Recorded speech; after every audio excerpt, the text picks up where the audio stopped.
Hi, I'm from CBI. Doctor అశ్వత్ని meet అవ్వాలి. Madam wait చేయండి, ఇన్ఫార్మ్ చేస్తాను. Madam please try to understand, నాకు టైం లేదు. మేడం, ఇమీడియట్ గా మీట్ అవ్వాలి. ప్లీజ్ 2 minutes వెయిట్ చేయండి, ఇన్ఫార్మ్ చేసి వస్తాను, లేకుంటే నా జాబ్ పోతుంది.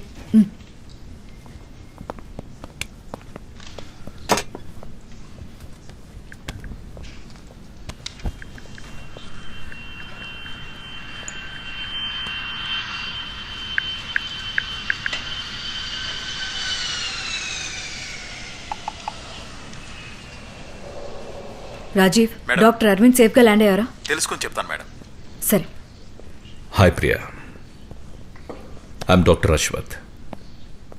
నా విజిటింగ్ కార్డు మీ చేతికి అందిన హాఫ్ అన్ అవర్లో ఇక్కడ ఉండాల్సిన మీరు 2 గంటల తర్వాత ఇక్కడికి వచ్చారు. చెప్పండి, ఏం కావాలి? నేను మిమ్మల్ని కొన్ని క్వశ్చన్స్ అడగాలి. మీరు అడిగే క్వశ్చన్స్కి నేను ఆన్సర్ ఇచ్చే ముందు అర్జున్ని చూడాలి. ఇదే కదా మీరు అడగబోయేది? పదండి వెళ్దాం.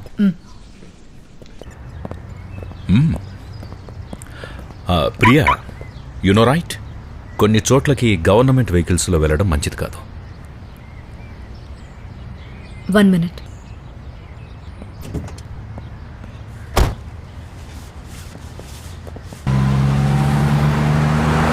ఇప్పుడు అర్జున్ ఎక్కడున్నాడు? ప్రియా, మీరు మొదటి నుంచి ఈ కేసులో అర్జున్ని పట్టుకోవాలన్న ఆలోచనతో ఉన్నారు. ఇప్పుడు కూడా ఉన్నారు. ఈ కేసు స్టార్ట్ అయ్యి 6 రోజులు అవుతుందనుకుంటున్నారా? లేదు ప్రియా, ఈ కేసు స్టార్ట్ అయ్యి 6 నెలలు అవుతోంది. మొదటి నుంచి ఈ కేసు ఎవరు తీసుకుంటారని ఎదురు చూస్తున్నా. మీరు తీసుకున్నారని తెలిసి సంతోషించా. కానీ మీ ఇన్వెస్టిగేషన్ స్టైల్ చూసి బాధపడ్డాను. ఈ హత్య ఎందుకు చేశాడు, ఎలా చేశాడు అనే దానికంటే ఎవరిని హత్య చేశాడనేదే చాలా ఇంట్రెస్టింగ్ పాయింట్. చంపబడ్డ 2 డాక్టర్స్, న్యూరో స్పెషలిస్ట్స్. డాక్టర్స్ని మాత్రమే ఎందుకు చంపుతున్నాడనేది మీరెందుకు ఆలోచించలేదో నాకు ఆశ్చర్యంగా ఉంది. ఈ హత్యలు ఎందుకు చేస్తున్నాడు, ఎలా చేస్తున్నాడు అనే దానికంటే ఎవరిని చంపుతున్నాడన్నదే ముఖ్యం. మోరోవర్, ఇన్స్పెక్టర్ గిరిధర్ ఫైల్లో ఏముందో మీరు చూడలేదు. అందులో ఉన్నది సైంటిస్ట్ రామచంద్ర మర్డర్ డీటెయిల్స్. మీ కేసుకి ఆ మర్డర్కి ఎలాంటి సంబంధం లేదని మీరు పట్టించుకోలేదు. The prime target of this case was scientist Ramachandra. 6 రోజులుగా వెతుకుతున్న హంతకుణ్ణి 7వ రోజు అరెస్ట్ చేసి 8వ రోజు కేసు క్లోజ్ చేసి వేరే కేసులో బిజీ అవ్వడానికి ఇది నిన్న మొన్న స్టార్ట్ అయిన కేసు కాదు మిస్ ప్రియా. ఈ కేసు స్టార్ట్ అయి చాలా సంవత్సరాలైంది. ఇప్పుడు కూడా జరుగుతూనే ఉంది, ఇక మీదట జరుగుతూనే ఉంటుంది. ఎవరు దీన్ని ఆపలేరు. ఇంతకుముందు చిన్న ఛాన్స్ ఉండేది, ఇప్పుడు అది కూడా లేదు. డాక్టర్స్, సైంటిస్టులని ఒకటే గందరగోళంగా ఉంది కదా ప్రియా. ఈ కేసు స్టార్ట్ అయ్యి కొన్ని సంవత్సరాలు అయిందన్నారు, అదెలా? ప్రియా, మీరు మెడికల్ రీసెర్చ్ గురించి విన్నారా? ఈ స్వైన్ ఫ్లూ, బర్డ్ ఫ్లూ అని దేశంలో ఉన్న మనుషుల్ని భయపెట్టి గవర్నమెంట్కి తలనొప్పిగా మారి ఏం చెయ్యాలో తెలియక తడబడుతున్నప్పుడు కొత్త మందును కనిపెట్టే సాకుతో ఒక దేశపు ఎకానమీని కొలాప్స్ చేసి ఇంకో దేశంపై జరిపే యుద్ధమే బయోవార్. హలో మేడం, డాక్టర్ అరవింద్ని చంపేశారు. ప్రూఫ్స్ కలెక్ట్ చేస్తున్నాను. Okay fine. ఏంటి, డాక్టర్ అరవింద్ని చంపేశాడా? ప్రియా, మీరు హ్యూమన్ ఎక్స్పెరిమెంట్స్ గురించి ఏమైనా విన్నారా? వాట్? మనుషుల మీద జరిగిన మెడికల్ ఎక్స్పెరిమెంట్స్ గురించి. విన్నాను. గుడ్. మనం నిద్రపోకపోతే ఏం జరుగుతుందో తెలుసా? ప్రియా, మనకు ఫుడ్ లేకపోయినా పర్వాలేదు, కానీ నిద్ర చాలా ముఖ్యం. దీన్ని ఆధారంగా చేసుకుని ఒక రష్యన్ సైంటిస్ట్ వరల్డ్ వార్లో ఒక హ్యూమన్ ఎక్స్పెరిమెంట్ చేశాడు. ఆ రష్యన్ సైంటిస్ట్ వాళ్ళ సైనికులు నిద్రపోకుండా నిరంతరం శత్రువులతో పోరాడుతూ ఉండాలని ఒక కెమికల్ గ్యాస్ని కనిపెట్టి ఆ గ్యాస్ని జర్మన్ ఖైదీలపైన ఎక్స్పెరిమెంట్ చేశాడు.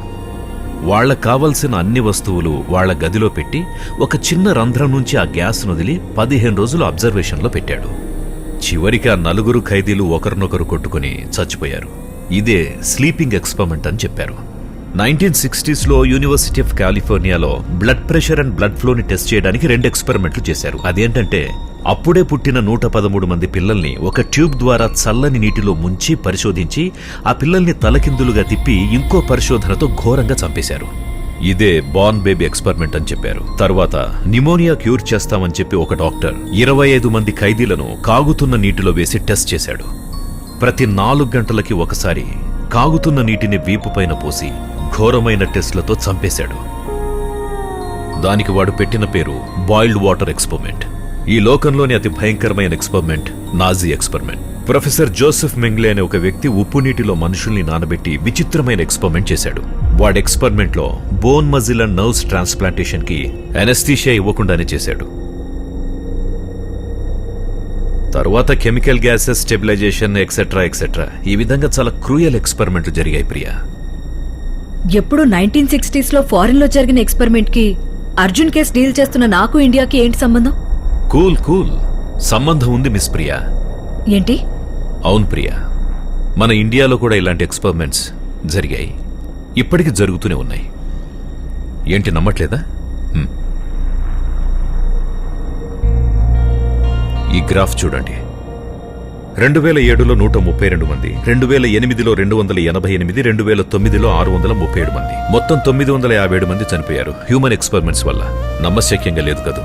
ఇది 2009తోనే ఆగిపోలేదు ప్రియా. 2010లో 688, 2011లో 438 మంది చనిపోయారు. దీనికి కాంపన్సేషన్ పేరుతో కేవలం 38 మందికి నష్టపరిహారం ఇచ్చారు. దీని గురించి మీడియా ప్రచారం చేసిన గవర్నమెంట్ మీలాగే ఏమీ చేయకుండా సైలెంట్ గా ఉండిపోయింది. దీనికంటే ఘోరమైన విషయం, have India's poor people become గినీపిగ్స్.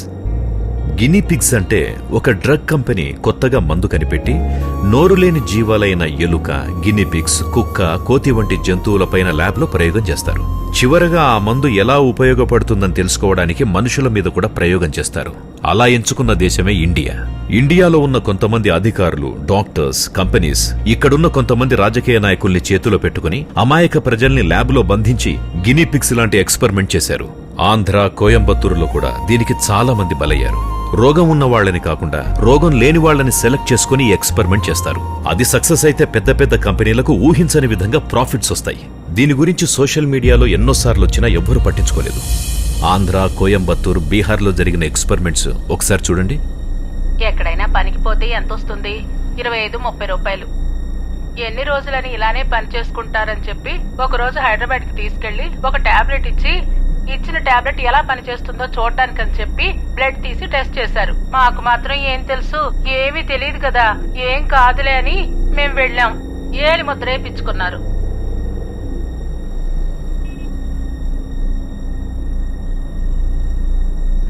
చేతులు నొప్పి, కాళ్ళు నొప్పి, ఆ మాత్ర తిన్నప్పటి నుంచి ఒళ్ళంతా ఒకటే నొప్పులు. పనికి కూడా పోలేకపోడున్నానమ్మా. 8,000 ఇస్తామని చెప్పి పనికి తీసుకెళ్లి 1,000 రూపాయలు మాత్రమే ఇచ్చారు. కూలి పనికి పోయేటప్పుడు సంతోషంగా ఉన్నాను. ఆ మాత్ర తిన్నప్పటి నుంచి నా 2 కళ్ళు పోయి చాలా కష్టపడుతున్నాను. బతకటం కష్టంగా ఉంది, చచ్చిపోవాలనిపిస్తుంది. లేనిపోనివన్నీ చెప్పి అగ్రిమెంట్ లో సైన్ చేయించుకున్నారు. నాకు ఆ హాస్పిటల్ పేరు వింటేనే చాలా భయంగా ఉంది. హార్ట్ అటాక్ అని అక్కడికి వెళ్ళాను.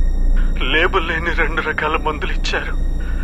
నా మీద ఎక్స్పెరిమెంట్ చేశారు. నేను బతికుండడమే కష్టం.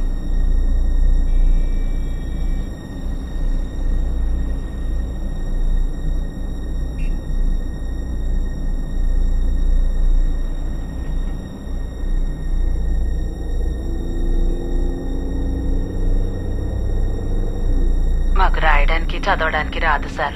వాళ్ళు అడిగిన చోటే వేలు ముద్రేసాం. మాలాంటి పేదవాళ్ళకి ఎందుకు ఇలా అన్యాయం జరుగుతుందో తెలియడం లేదు సార్. ఇది సోషల్ మీడియాలో చాలా మంది చూశారు, కానీ ఎవరు రెస్పాండ్ అవ్వలేదు. కొంతమంది హైయర్ అఫీషియల్స్ మాట్లాడారు, చూడండి. ఇదంతా ఒక మార్కెట్ వ్యాపారం. నేనైతే అలాగే అంటాను. అసలు ప్రభుత్వం దీని గురించి ఎందుకు మాట్లాడడం లేదో నాకైతే అర్థం కావడం లేదు. ఇలాంటి ఎక్స్పెరిమెంట్లకి కోట్ల డబ్బు అవసరం ఉంటుంది. ఆ మొత్తాన్ని తగ్గించడమే ఈ పెద్ద పెద్ద ఫార్మసీ కంపెనీల ప్లాన్. వీళ్ళకి సూపర్ ప్రాఫిట్స్ కావాలి. ఒక కారు చాలదు 10 కార్లు, ఒక ఇల్లు చాలదు 10 ఇళ్ళు. ఇవన్నీ సంపాదించడం కోసం అమాయకుల్ని బలి చేస్తూ ఉంటారు. ఇంకో ఘోరమైన విషయం, డాక్టర్ రాసిచ్చిన మందుల చీటిలో ఉన్నవి అర్థం కాక సంవత్సరానికి 7,000 మంది చనిపోతున్నారు. నేను ఇన్ని చెప్పినా మీరు అడిగే ప్రశ్న ఒక్కటే, దీనికి ఈ కేసుకున్న సంబంధం ఏంటి? రండి, మీ కేసు వచ్చేసింది.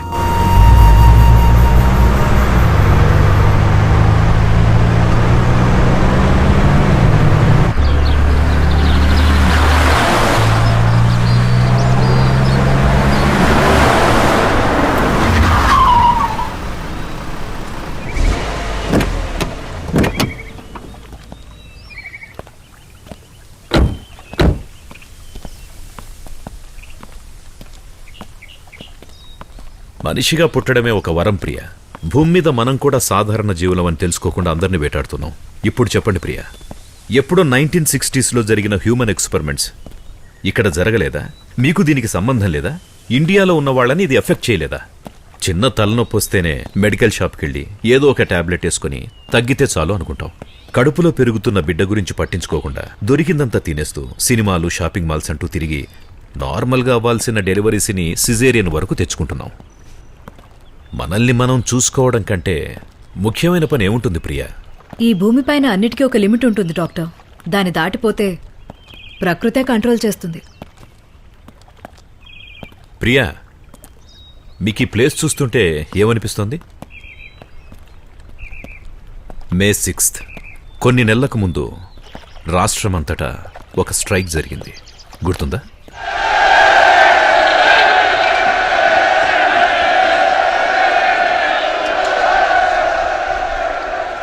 Animal experiment. ఎగ్జాక్ట్లీ ప్రియా. కానీ అక్కడ జరిగింది యానిమల్ ఎక్స్పెరిమెంట్ కాదు, హ్యూమన్ ఎక్స్పెరిమెంట్. అది ఇక్కడే జరిగింది.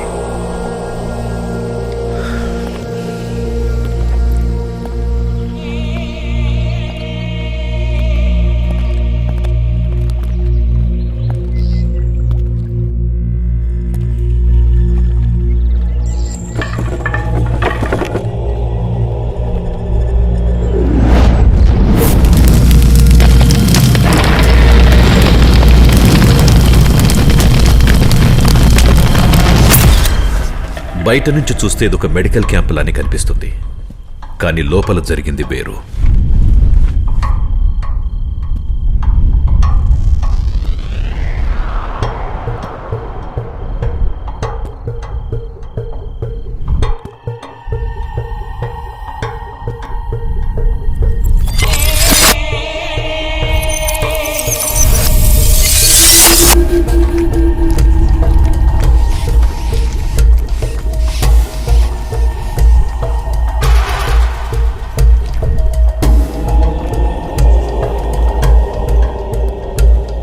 ఈ పరిశోధనకి ఇండియాని సెలెక్ట్ చేసుకున్న వాళ్ళు వాళ్ళకు కావలసిన విధంగా ల్యాబ్ని సెట్ చేసుకున్నారు.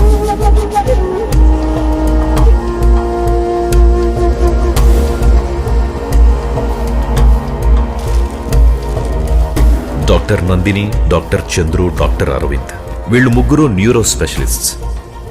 వీళ్ళు సైంటిస్ట్ రామచంద్రతో కలిసి ఎక్స్పెరిమెంట్ డిజైన్ చేశారు.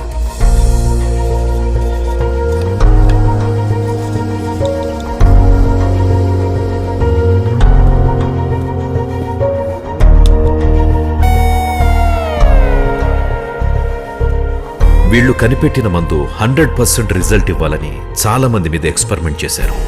కానీ ఎక్స్పెరిమెంట్ వల్ల కెమికల్ రియాక్షన్ అయ్యి చాలా మంది చనిపోయారు.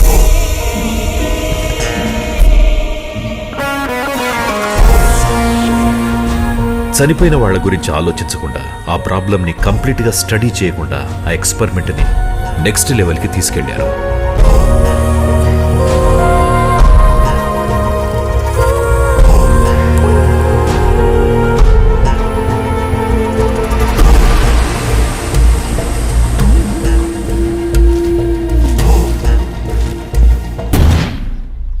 అర్జున్తో కలిపి మొత్తం 10 మంది మీద వాళ్ళ ఎక్స్పెరిమెంట్ చేశారు. అందులో మిగతా అందరూ చచ్చిపోయారు. చివరగా అర్జున్ మీద ఎక్స్పెరిమెంట్ చేస్తుండగా పోలీసులు వస్తున్న విషయం తెలుసుకుని ఏ ఎవిడెన్స్ దొరకకుండా మొత్తం బ్లాస్ట్ చేశారు. ఆ బ్లాస్ట్లో అర్జున్ గాయాలతో పక్కనే ఉన్న చెరువులోకి ఎగిరిపడ్డం వల్ల బతికిపోయాడు. ఆ రోజు అర్జున్ ఒక్కడే బ్రతికిపోలేదు డాక్టర్, ఇంకొకడు కూడా బ్రతికాడు. ఇప్పుడు అర్జున్ ఎక్కడున్నాడు? ఇప్పుడు మనం ఉంది అర్జున్ ఊరికి దగ్గరలోనే, కానీ ఇల్లు ఎక్కడో కనుక్కోవాలి. ఈ హ్యూమన్ ఎక్స్పెరిమెంట్ కోసం ఈ గ్రామాన్నే ఎందుకు సెలెక్ట్ చేసుకున్నారు? వాళ్ళకి అర్జునే ఎందుకు టార్గెట్ అయ్యాడు? It's just a coincidence Priya. ఇక్కడే వాళ్లకు కంఫర్టబుల్ గా ఉండిండొచ్చు. అర్జున్ కూడా ఇక్కడికి దగ్గరలోనే ఉంటాడు కాబట్టి, so I think all this connected. I'm confused doctor. Let me clear Priya. ముందు ఎక్స్పెరిమెంట్ జరిగింది ఫారెన్ లో, తర్వాత ఇండియాను టార్గెట్ చేసి ఇక్కడున్న రిమోట్ ఏరియాని చూస్ చేసుకుని పొలిటికల్ సపోర్ట్ యూజ్ చేసి చుట్టూ ఉన్న అన్యం పుణ్యం తెలియని అమాయక ప్రజల్ని మెడికల్ క్యాంప్ పేరుతో మెడికల్ ఎక్స్పెరిమెంట్స్ కి వాడుకున్నారు. ఇదే విధంగా మధ్యప్రదేశ్, మహారాష్ట్ర, రాజస్థాన్, కర్ణాటక, తమిళనాడు, ఆంధ్రప్రదేశ్లో ఎక్స్పెరిమెంట్స్ జరుగుతున్నాయి. ఆంధ్రప్రదేశ్లో 2 ప్లేసులు సెలెక్ట్ చేసుకున్నారు. అర్జున్ది ఈ ఊరా? ఈ ఊరని చెప్పలేము. If I take a guess, experiment జరిగిన ప్లేస్ నుంచి డిస్టెన్స్ క్యాలిక్యులేట్ చేస్తే ఈ ఊరే అయి ఉండాలి.